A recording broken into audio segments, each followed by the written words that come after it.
प्रत्येकाच्या घराण्याची कुटुंबाची एक कुलदेवता असते. त्यामधील कुलदेवीची ओटी वर्षातून कितीदा आणि कधी कोणत्या प्रकारे भरावी आणि ती कोणत्या ठिकाणी कोणी भरावी असे प्रश्न तुम्हालाही पडले असतील तर हा व्हिडिओ शेवटपर्यंत पहा. व्हिडिओ आवडल्यास व्हिडिओला लाईक करा, शेअर करा आणि अशाच प्रकारच्या नवनवीन अपडेटसाठी माझ्या चॅनलला सबस्क्राईब करा. देवीची ओटी आपल्या देवीच्या मूळ स्थानी जाऊन भरावी. मात्र ज्यांना मूळ स्थानावर जाऊन ओटी भरणे शक्य नाही ते घरी देखील देवीची ओटी भरू शकतात. ज्या वेळी आपण देवीच्या मूळ स्थानी जातो त्यावेळी ओटी नक्कीच भरावी. कुलदेवीची ओटी कधी आणि कोणत्या दिवशी भरावी ते आधी आपण जाणून घेऊया. आपल्या घरामध्ये कुलदेवीचा फोटो किंवा कुलदेवीची मूर्ती असेल तर फोटो समोर किंवा मूर्तीसमोर देवीची ओटी भरावी. प्रत्येक घरामध्ये आपल्या कुलदेवीची मूर्ती किंवा फोटो असायलाच पाहिजे.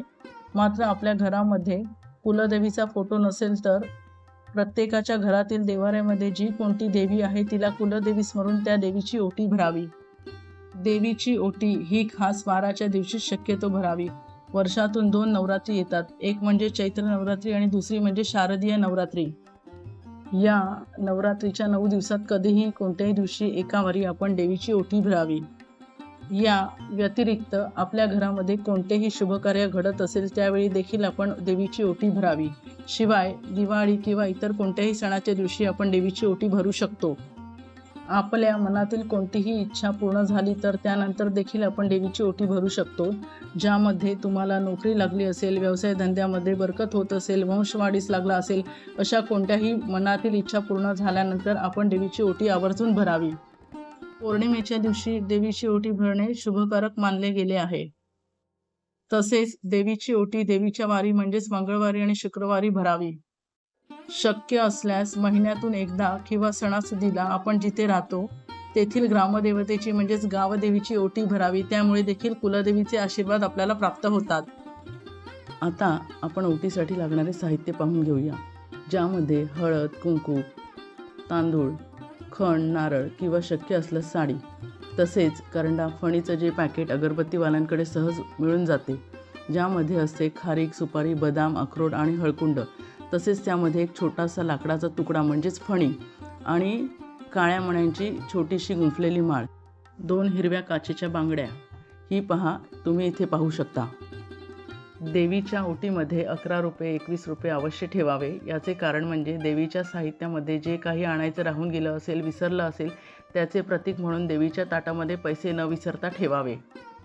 ओटीमध्ये एखादे फूल किंवा वेणी किंवा गजरा जे काही त्यावेळी उपलब्ध असेल ते, तसेच 5 प्रकारची फळे, पेढे किंवा मिठाई अशी फळाफुलांनी भरलेली साग्रसंगीत ओटी वर्षातून एकदा तरी अवश्य भरावी. हे सर्व साहित्य आपण देवीसमोर ठेवून ज्या पद्धतीने आपण इतर स्त्रियांची ओटी भरतो त्याच पद्धतीने देवीची देखील ओटी भरावी. देवीची ओटी ही सुवासिनींनी म्हणजेच विवाहित स्त्रियांनी भरावी. ओटी भरणे हा भारतीय संस्कृतीतील एक महत्त्वाचा संस्कार आहे. सुवासिनीला संतती प्राप्ती व्हावी म्हणून तिची ओटी भरली जाते. संतती प्राप्तीच्या आशीर्वादाचा ओटी हे एक प्रतिकात्मक स्वरूप असतं.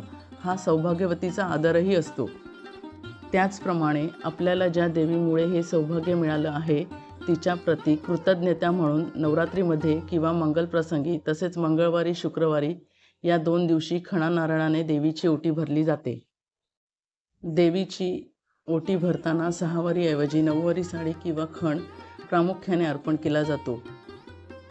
देवीला 6 वारीऐवजी 9 वारी साडी अर्पण करण्यामागे असे म्हटले जाते की ही देवीच्या 9 रूपांची पूजा असते.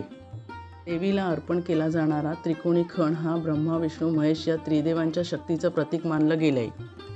त्यावर खण आणि ओटीचे साहित्य ठेवलं जातं. श्रीफळ म्हणजेच नारळाची शेंडी ही देवीच्या दिशेने ठेवावी. देवीला अर्पण करण्याची साडी रेशमी असावी.